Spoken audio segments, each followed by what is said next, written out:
Every Advent, a beautiful and now elderly husband and wife bring over an ornate chocolate creche to the rectory. It's a beautiful manger, it has all the figures, and it's all made out of chocolate. Well, the priests in the rectory are always very grateful, and yet we're all a little uncomfortable, admittedly, eating the manger scene. Ironically, every year we save the Holy Family. We've never eaten them, but we put it in a Ziploc bag in the rectory freezer, and they join all the other prior chocolate Holy Families. How often I think about that, in particular, the Blessed Mother. The Blessed Mother is often relegated to marble and paint or frozen chocolate, and the power of her in our lives is sometimes cold and frozen. The Magnificat proclaimed by the Blessed Mother today is not the prayer of wood or marble. It is absolutely the opposite of frozen and cold. It's the prayer of flesh and blood, a prayer of revolution, a revolution that we have been invited to by our baptisms. It could all be too much.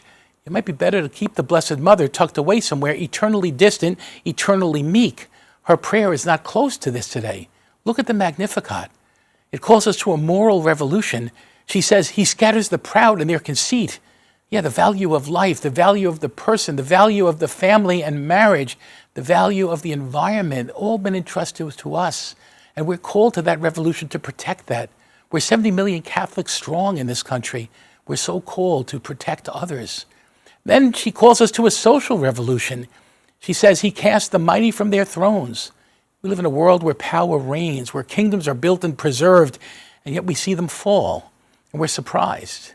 The second part of that, because He raises the lowly.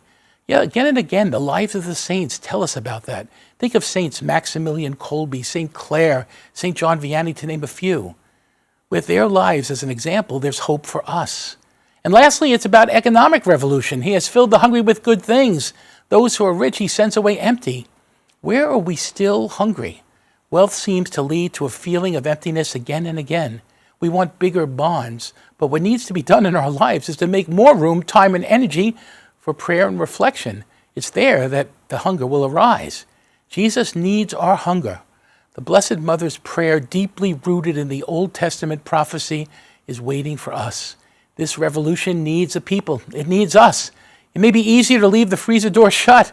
Let the marble and wood of our images of the Blessed Virgin Mary sustain us. But if we're true to this proclamation, we're compelled to join in the revolution. Dorothy Day once said, the greatest challenge is the revolution of the heart. Moral, social, economic, a call to conversion of heart, a deeper life in the spirit, that we grow closer to becoming what we receive today, the body of Christ.